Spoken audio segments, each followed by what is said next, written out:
Hey everyone, this is Grandmaster Ben Feingold with our weekly lecture series.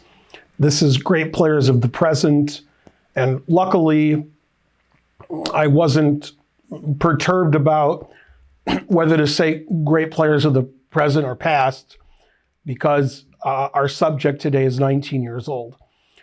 We have a message from the sponsor. He says, Nepo and Nodi are the best dogs in the world, and happy birthday to Wensi, who was the best wife in the world. Although, I mean, does he know my wife? I don't know. So thanks to our sponsor. If you'd like to sponsor a lecture, contact my wife, Karen at atlchessclub.com, and wishing Wensi a happy birthday. And as a consequence of her birthday being very soon, we are going to put this lecture on YouTube in the next couple of days. We're making this lecture a priority. Our topic today is Nodirbek Abdusattorov, who I've known about for many years, which I will explain why in a minute. He plays for Uzbekistan. And if you told me when I was a kid, Uzbekistan would be one of the strongest chess nations in the world, I would have said, what's Uzbekistan? And somehow they have a really strong team, and in the last Olympiad, they won.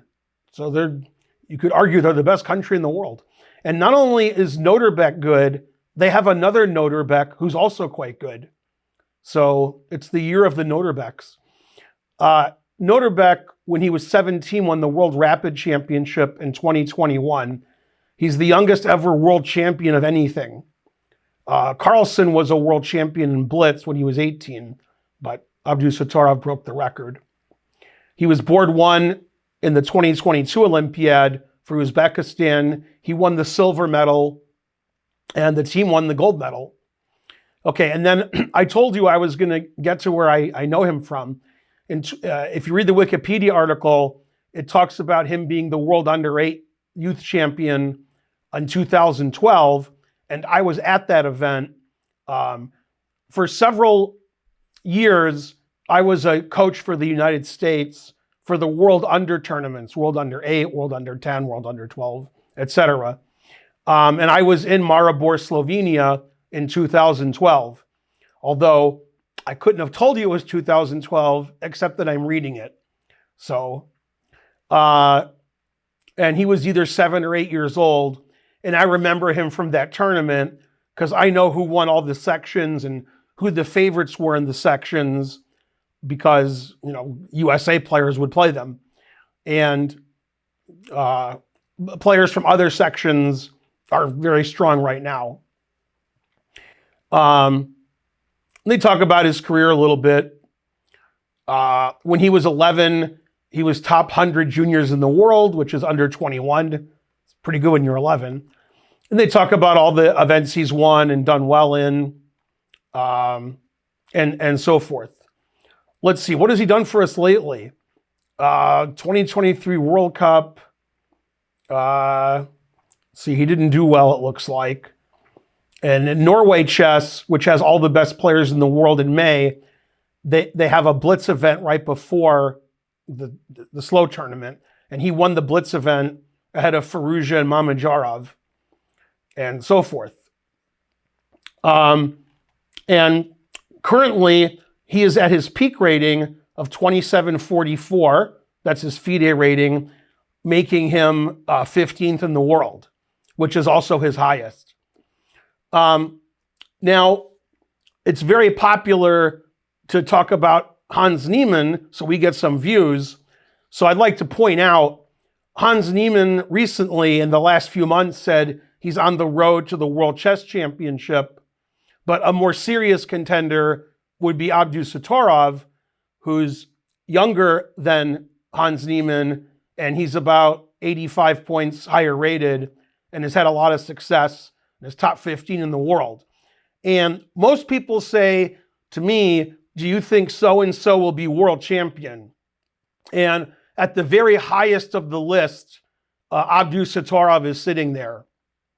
He's 19, he's 15th in the world, and he's already beaten all the world's top players and won the World Rapid Championship when he was 17. So his resume speaks for itself, sort of like something Hans would say. Okay, so let's, without further ado, let's go to the games that I have. Normally, I look at 4 games, but these games are very long and complicated, so I only put 3 games. 2 of them were recommended by the sponsor, and we got to keep the sponsor happy. Okay, so this game, Nodirbek has the white pieces against Andrey Esipenko. And all of these games were played in 2023. So he's, Abdusattorov is almost at the peak of his powers so far in his career. And he had the white pieces. And Andrey Esipenko was also very talented junior player, and he might be in his early 20s now. Of course, if he's another age, I will hear about it in the YouTube comments. You said he was in his early 20s, but he's 25. That's the mid-20s. He's 19. He's not even 20. But I think he's in his early 20s. Okay, and Esipenko has black. Our hero, Abdusattorov, has white. And they played a Nimzo-Indian. And this game was suggested by the sponsor. And coincidentally, I'm writing a chessable course on the Nimzo-Indian as we speak. And the first chapter is E3. So I cover this from the black side. And since my chessable course isn't out yet, we can't expect Esipenko to play very well because he hasn't had a chance to look at my chessable course. Okay, and he played castles, which is the main move, but it's not the move that I recommend in the chessable course. So, okay, and Abdusattorov played sort of a new idea, and I guess this idea was stolen from beginner chess players, okay? Because grandmasters would never play a passive move like bishop d2, but a lot of lower-rated players would. Grandmasters typically play knight f3 and bishop d3, or they play knight e2, so they can take back with the knight on c3 in case black plays bishop takes c3. But Abdusattorov played bishop d2, which is relatively new at the grandmaster level. White has some new ideas in this variation. Okay, black plays b6. Naturally, I recommend b6 a move earlier in my chessable course. Bishop d3, d5 playing in the center. They trade pawns in the center. And now black has a tough decision. He played b6 so he could move his bishop to one of these squares. But now he has all these other squares. So it's unclear where the bishop should go. Knight f3. Rook goes to the open file. Abdusattorov puts his rook on the half-open file. And black plays bishop f8. And actually, there's a couple of variations in my course where black plays rook e8 and bishop f8. Here, it doesn't make a lot of sense to give up the bishop for the knight. Sometimes you do that in the Nimzo-Indian with black to ruin white's pawn structure, which obviously that doesn't do here.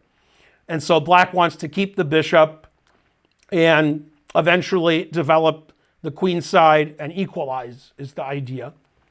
White castled. Black decided to fianchetto his bishop since he did play b6. And Abdusattorov seizes the initiative right away because white has a lead in development. Black's knight isn't developed yet, and the rook on a8 is still at home, whereas my rook has gone to the open file. So white played knight e5 because black didn't stop knight e5 by playing something like knight bd7 earlier. Then he plays c5, attacking the center, and white plays f4, which is super aggressive. And white wants to do a rook lift or get his queen over there and start attacking on the king side. Occasionally, white might even play g4, g5, which probably would be a better idea in bullet chess than slow chess. Unfortunately, the drawback for white is he's letting black occupy the e4 square, and you can't kick him out with f3 because you've burned that bridge by playing f4 and d4. So the question, it's a battle of ideas, and we'll see whose ideas work out in the end. Typically, it's the player that I'm lecturing on. Sort of like a TV show you watch. You wonder if Columbo's going to catch the guy. I mean, every episode he catches the guy. So, okay. So knight c6 was played. That puts pressure on the d4 pawn, attacking the d4 pawn twice. Knight e2, that defends the pawn, opens up the white rook, and maybe the knight will go to g3 later and f5 and start an attack. Knight e4, white gave away the e4 square, so black played knight e4. Knight g3, attacking the knight. Knight takes d2, black gets the two bishops, and bishop h7 check. And if I was a betting man, I think Esipenko probably saw bishop h7, but probably thought white wanted a perpetual. And problem white has, if white doesn't do bishop h7 and just takes back, then the d pawn is sort of weak. It's attacked twice. And black has the two bishops. So black should be pretty happy. Okay, bishop h7 takes, queen h5 check. And this looks like it's going to end in a draw. King g8, check, king h8, and they can just repeat. White can play queen h5 check, queen f7 check, and it's a draw. If white doesn't repeat, then currently white is down two pieces. White sacrificed his bishop on d2, and he sacrificed his other bishop on h7, and the rook is attacked on f1. So black is up two pieces and is threatening to win an exchange. Okay, but Abdusattorov did not have a draw in mind. He played knight g6 check, king has to go to h7, and then knight h5. Okay, and the reason he played knight h5 is he wants to play knight takes bishop, which is check, and that removes the defense of g7. So if we make a silly move, a6, knight takes check, and queen takes g7 mate. So black doesn't want that to happen. Okay, so black played rook e6. Okay, and in this position, moving the rook to e6, which gives the rook away, the queen is defending the bishop now. So if you take, I take with the queen, and I stop mate. And black doesn't mind giving up a rook because black is up two pieces and this rook is attacked. So no matter what happens, black is going to be up material for a long time. Unless white checkmates black, then not so long. Okay, so white played f5. That defends the knight on g6 and also threatens pawn takes rook. Okay, knight takes f1, rook takes f1. Now black is up so much material, I'm confused. Black is up a rook and a bishop. And that's quite a lot. However, if it was white to move, pawn takes rook is pretty annoying. And queen takes is probably okay. So he played queen to g5. His idea is, if you take with the pawn, then I can take this knight. And black is still up two pieces. So that's dangerous for white. White played queen takes, so now the knight's defended. Although this knight is not. So he took it. Black is still up two pieces. Rook f3 with the idea of rook h3. That idea is really, really good. Rook h3. Black doesn't really have a good response to that. So white sacrificed a lot of material to get this attack, and he thought he had more than enough compensation, and he was right. And black has a big defensive task, and he has to walk a tightrope to not just lose immediately. Okay, he took on d4, and white played queen f7 instead of rook h3, because now he's threatening knight takes f8 check, and the queen is not defended on h5. Played bishop d6. knight f8 check.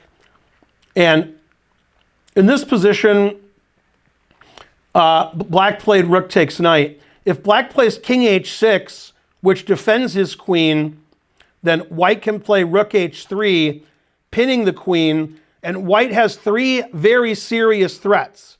Rook takes h5 mate, queen takes h5 mate, and the cutest threat, queen g6 mate, because the queen is pinned. So like if you try to sacrifice your queen, then mate. Okay, so this is too matey. Okay, so he took the knight, and black said, material is okay. I have three pieces for a queen. That's okay. But black's king is still the problem in this position. So f6, opening up the black king. Obviously, black can't take with the pawn because queen g6 and rook h3 checkmate. Okay, so he played knight e5, attacking the rook.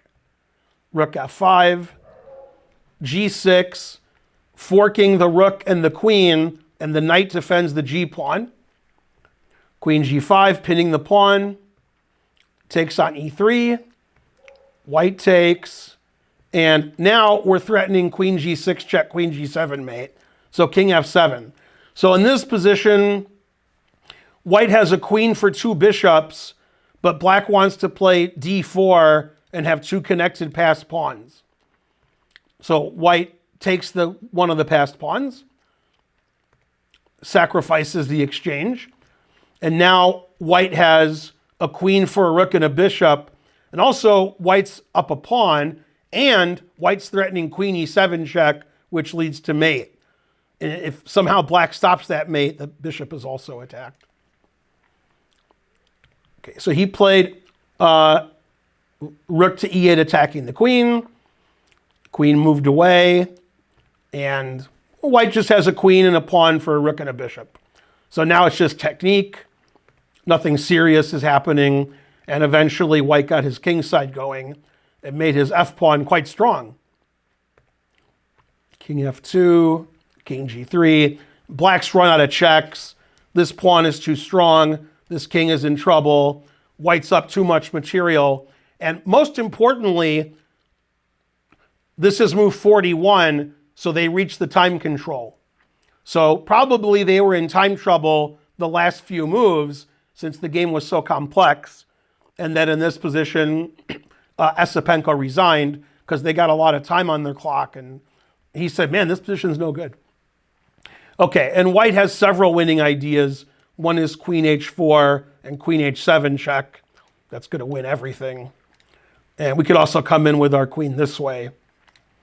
But white's going to win fairly quickly.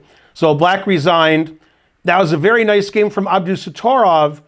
And the reason he's so high rated and so good at a young age is the games that I selected and the sponsor selected, he wins basically any possible way.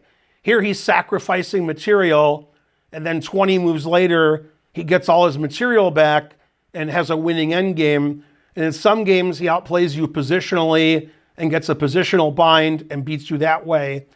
And sometimes he wins when both sides are in time trouble, and he's the world rapid champion, or he was, so he can beat you in time trouble also.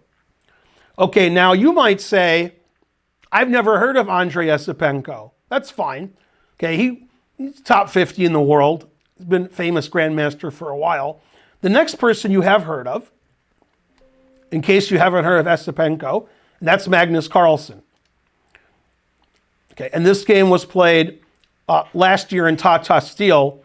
About a month ago, this year's Tata Steel finished, and Magnus didn't play. So this is the Tata Steel Masters in 2023, one of the strongest events every year on the chess calendar. Okay, and they played boring opening, symmetrical English. Okay, not too exciting. And here, Abdusattorov played the exciting move, e5. More exciting than just playing symmetrically. Very common is to get this kind of position. And actually, I covered this position in my first chessable course. So there you go, from the white side. Probably Magnus had seen that, and he was trying to transpose. Okay, so black played e5. White played bishop e2, d5. And we have this reversed kind of Sicilian position, which happens a lot in the English. Castles, bishop e7. And Magnus is up a tempo from a Sicilian because Magnus has white. So he's playing the Sicilian with an extra tempo with the white pieces. So he loses a tempo, but he's pinning the knight, threatening to mess the pawns up by taking on c6, and also threatening the pawn on e5 because the knight on c6 is pinned. Black captured the knight, bc, and queen c7, keeping an eye on everything that's attacked.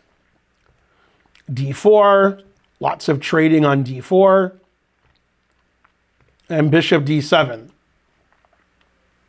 Now, this is a very interesting game because Nodirbek likes to think outside the box and play whatever move he thinks is appropriate. And sometimes those moves go against what you were taught. You know, make your king safe and have a good pawn structure and do this and do that. He calculates a lot and he figures out the best move with not only his understanding of chess, but also with his calculation. So black plays a very interesting move soon. Knight f3 was played. White's trying to avoid trading everything. And black played bishop f6, attacking the rook. And bishop a3, sacrificing, preventing black from castling. Typical exchange sacrifice. And he says, thanks for the exchange. Now, if it's white's move, queen takes h8 would be winning, or queen takes g7 would be a winning move. And black just castled queenside. And castling queenside looks extremely dangerous since white has 3 open files on the queen side, but black is up the exchange, and black has a lot of pieces and pawns over here to protect his king. Rook c1, king moves to the side. Magnus has a pawn for the exchange. Rook g8, Magnus goes back, and bishop g4. Now bishop takes f3 is threatened. On the other hand, Magnus probably thought he prevented bishop g4 because white can play bishop takes c6 here, and the b pawn is pinned. So the arbiter said the game is too exciting, so he stopped the game. No, he didn't really do that, but he should have. There's too much tactics in this position. It's too complicated. Okay, Magnus played knight e1. He didn't want any part of that. And in this position, if you play bishop c6, which looks good, black has a very surprising answer, queen c6. And if rook takes, Magnus has a back rank issue and will get checkmated. So instead he played knight e1. This actually stops that variation because rook d1 is no longer checked. So now white really is threatening bishop takes c6. Okay, he played rook d1, trading the rooks. Now white doesn't have much of an attack against black's king, but black has 2 isolated pawns and white has a bishop and a pawn for a rook. So it's close. Bishop f1, always play bishop f1. Knight e5, h3 getting loofed. Bishop f3, because the g pawn is pinned, and this is a nice diagonal to have your bishop. And if knight takes, I can take with the knight. That actually leads to checkmate. And Magnus isn't going to fall for that. So he played queen d4, centralizing. Rook d8, queen h4, bishop d5. Black takes over the center. Magnus takes a pawn. Abdusattorov trades the bishops off. White's king is less safe now. Check. And white has 2 pawns for the exchange, but white's knight is terrible, and white's a pawn is weak. So black is still better.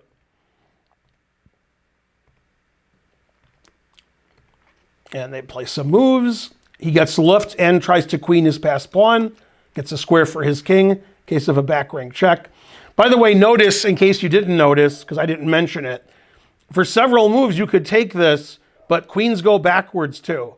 So you can't really take it. That's a blunder a lot of people would make in blitz chess because the black queen is so far away. Knight d4, queen d5, centralizing the queen. Attacks the rook, check. And in this position, he sacrificed the exchange because always sacrifice the exchange. And white's pieces are very active here. And this leads to a queen and pawn endgame where black is a pawn up and has more passed pawns than white. So it just gives a nice advantage. Bishop e5 doesn't win the queen because the knight can take. So he took, check, takes. So black's up a pawn. Black has 2 passed pawns. Is it winning? I don't know. And when I asked the engine said it didn't know. It just said black was much better. But this is a fun position for black because black might win and white can never win. So that's fun. You've got more passed pawns than your opponent and you have more pawns than your opponent. And white's king is so open, there's no risk here for black. Okay, so they pushed their passed pawns. Magnus attacked the f pawn, f5. Magnus pushed his passed pawn. Queen h8, trading his passed pawn for Magnus's passed pawn. And white really has to take this now, because if white plays queen f7, for example, to defend the pawn, and then I play a3, and black is closer to queening than white. So they traded. Again, is this winning or not? I don't know. And I think the table base says it's a draw, but I think in a practical game, there's just no way. There's no way. Black's going to win. Queen f3, and white simply doesn't have perpetual check because black's queen is so good, and black gets his pawn going. And g4, definitely losing, because after g4, when I put it on the engine, the table base announced mate in 54. So technically, g4 is the losing move. And I think if white doesn't play g4 and plays something like king f3 or moves the queen back, I think the table base says it's not a win. But I'm not sure because I couldn't read it too well. But I knew after this it announced mate. So then I knew. And typically, you want to have as few pawns as possible so you can draw the king and pawn endgames. Because king and pawn versus king is often a draw. But if this was a king and pawn ending here, if we just magically took the queens off the board, black's definitely winning. But if the pawns are gone and white's king gets over here, okay, then it's an easy draw. But even if white's king is over here and the queens are off the board, with these pawns over here, black is certainly winning. So if white ever wants to draw or get more perpetual chances or not lose his g-pawn, g4 is a very reasonable move. But the engine doesn't like it because the engine sees a million moves ahead. Okay, so they traded, and Magnus doesn't have perpetual check. And I know from experience, because I'm very old, when you have a passed pawn on one side of the board and it's a queen and pawn endgame like this, white wants his king over here where I'm making these arrows. Okay, then when white checks, white has a lot of checks because he's not blocked by his king, and black can't really block a check with a check because the white king is somewhere else. The white king here is actually very bad because sometimes you'll check and I can interpose and trade queens and win because the king's not over here. If the king was over on the queen side, this would be a draw. But your king's not getting to the queen side. So now the king and pawn endings are all winning. Okay, so he starts checking eventually. Yeah, he just moves his king back. There's the checks. Check everywhere. Stops b2. Checks again. Queen d2 and b2. And in this position, Magnus resigned. And I'll show you an example of why this king is misplaced. If we play check, black can play check and win, because we trade queens and I queen my pawn. And if you play queen h7 to stop the pawn from queening, black queens anyway. He checks. If the king goes to the second rank, queen check trades queens, because the white queen is here. And if he goes to the fourth rank, it doesn't matter where, I check on b4 and then I queen. Truth hurts. So after b2, the engine's already announcing mate, but Magnus realized this was all over and he resigned. So Abdusattorov had a very complicated game with opposite side castling, with Magnus sacking the exchange, and with Nodirbek winning a better endgame. And that's not the formula that people use to beat Magnus, with the black pieces especially. And the main reason is people don't beat Magnus. This is a slow game. Magnus doesn't lose slow games. So losing with white to somebody who at the time was 18 years old, obviously Nodirbek has a great future and good chances over the next 12 or 13 years to become world champion. Okay, then I picked a game. Those games were picked by the sponsor. Okay, this game was picked by me. This was also played at Tata Steel last year. And this is his game with Parham Maghsoodloo. And Maghsoodloo, I could do great players of the present on him because he's a very exciting player. When Maghsoodloo loses, it's really complex and tricky and interesting and lots of sacrifices. And this is no exception. Maghsoodloo lost, so the game's going to be really exciting. And in fact, when this game was played, Maghsoodloo was 6 points higher rated than Abdusattorov. So the ratings are almost exactly the same. So that's good. Okay, now if you remember, I'm not saying you remember, if you remember game one you'll remember it was a Nimzo Indian and Abdusattorov played d4 on move one. Well, now he's playing e4. So he plays both, and that's very important if you're a top player, that your top player opponent doesn't know what move you're going to make on move one. That's very important, because then they can't do deep preparation for you, because if they do deep preparation on one opening, that opening might not happen. So they'll have to do tons of preparation or just hope you play the line that they looked at. Okay, and I think Abdusattorov plays e4 more than d4. So I think d4 was an aberration the last game. Okay, they played a Ruy Lopez because that's what grandmasters do. They play the Ruy Lopez. Okay, and they played the main line, not the Berlin. They played the closed variation and d3. And d3 avoids the Marshall Gambit, and it's a very slow way of playing where white tries to outplay black strategically by building a slightly better position. d6, c3, rook e1, and it's not very exciting at the beginning. Just typical Ruy Lopez maneuvering. That's what Abdusattorov likes. Eventually, white is either going to play a4, d4, or both, depending on what black is doing. Okay, so black played d5. He beat white to the punch. He said, if you're not going to play something aggressive, then I will. Okay, and to make the game super interesting, Abdusattorov made the most interesting move in the position. Okay, and probably I would consider this move if I was white, and then I probably wouldn't play it because I'd be scared. But obviously, Abdusattorov doesn't play chess that way. He calculates and plays the move he thinks is best. So he played d4.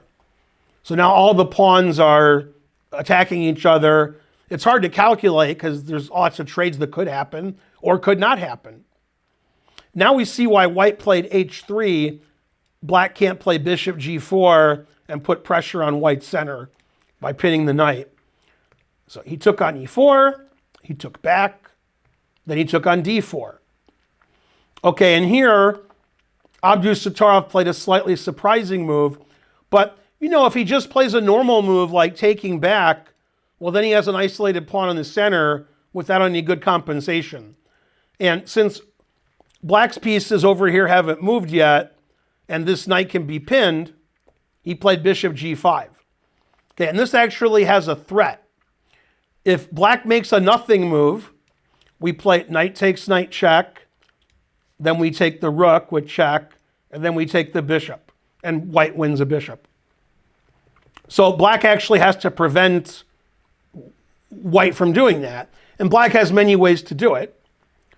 And he played bishop e6. Well, that stops rook takes rook. So white can't play that variation anymore. Then bishop b3, he says, hey, why don't you trade bishops on b3 so I can do that trick again where I win a piece. And Maghsoodloo says, stop pinning me, get out of there. Bishop takes e6, rook takes e6, knight takes f6, bishop f6, rook takes e6, takes, and queen e2. And I wonder at what point Abdusattorov saw he could play queen e2. In this position, black is a pawn ahead, black's threatening the bishop twice, and black's going to keep taking on this diagonal. So queen e2 is a brilliant move because he wants to take on e6 with check, and he also wants to play queen e4, attacking the knight and the g-pawn with check. Both would be winning. So he does take the bishop because he has to. Check, takes, and the smoke has cleared. I think they traded on c3. Material's even, but whose king is safer? I mean, black's king isn't very safe. And black has doubled isolated pawns. That's pretty weak. A6 pawn is weak too. C7's weak. Only the B5 pawn is okay. And it's very difficult for black to get their rook to the center. Okay, we can't jump over the queen. We can't play queen e7 or queen d6 because our rook's hanging. We can't move our queen randomly because c7's hanging with check. Conversely, white just gets their rook into the game. So this is very bad for black. He played b4 because that's the trickiest move. Notice the pin on the c pawn. Rook e1, black wins a pawn, and rook e6. So we can't allow rook takes e5, f6. So he played king g7. Black is a pawn up, but black has the worst pawn structure ever. And then knight e5, continuing the attack on the black king. Queen d1 check, bishop takes knight check. And even though black is a pawn up, the black's king is weak. These pawns are both attacked. This pawn is attacked, and this rook is attacked. And rook e7 probably leads to checkmate. And queen takes c7 probably leads to checkmate. So black played queen d6 and said, how about we trade queens? Or we could trade rooks. Okay, now black's winning. Black has a passed c pawn, white has nothing. And here, black is in no danger. Probably black's winning with the passed c pawn. So white can't trade queens, but white's rook is pinned and attacked. So Abdusattorov obviously saw queen d6 and played queen takes c3. And here, white's not threatening a discovered attack because it's illegal. So white can't play rook e7 double check because that would be triple check. Okay, and you might be thinking, why doesn't Maghsoodloo play rook e8? Isn't he winning? Well, I'm going to answer your question because he played rook e8. Okay, and Abdusattorov played the excellent move f4. And in this position, I think Maghsoodloo made the losing move. I think he has to take on e5. I think that's the best. Takes. Now in this position, c7 is hanging. So if you play queen e6, I take this with check, and white's a pawn up, and white has a passed pawn. Again, a two-result game. And Nodirbek only plays queen and pawn endings, I guess. And if you play queen e7, I can play e6 check. If you play king f8, this is checkmate, which is funny. So your king would go somewhere else, queen e5, and this looks terrible for black. My passed pawn is better than your passed pawn, and your pawn structure is just all isolated weak pawns. But that had some drawing chances, I think. But instead, he played king f8. And now, this is an amazing tactic that white has, because typically you don't pin your own pieces. This is very much like the last World Championship game between Nepo and Ding. He played rook takes g5, and after queen takes f4 check, played rook g3, pinning his rook, which is the way Ding won the last game of the World Championship, although Ding had the black pieces, so it was rook g6. But it was a queen pinning it on the same diagonal. Now, these pawns are all weak, and your king is wide open, so eventually white's going to have a winning attack. Played rook e6. He wants to move his king up and have his rook protect it. King g1, unpinning the rook. If you thought rook f3 won the queen, the computer doesn't agree. The computer puts the rook back on g3 because the rook's pinned. Now rook f3 is winning, but it's not white's turn. King g8, rook d3. Here comes the rook. Black has no checks. Rook check, rook check, rook d5. This pawn's attacked twice. It's defended 0 times, and queen h8 check is a big threat. Queen h4, stopping queen h8 check. Rook d1, stopping rook e1 check. c4, rook f1, and even though black has a passed pawn, it's just a question of whose king is safer when you have a major piece endgame. Obviously, white's king has a lot of protection with his 2 pawns, and black's king has no protection. So eventually, white's going to do something like queen g7, rook f8 mate.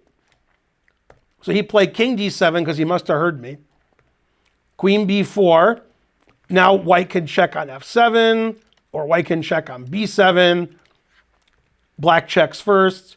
White's king nice and safe in the corner. Queen d5, preventing queen b7 check.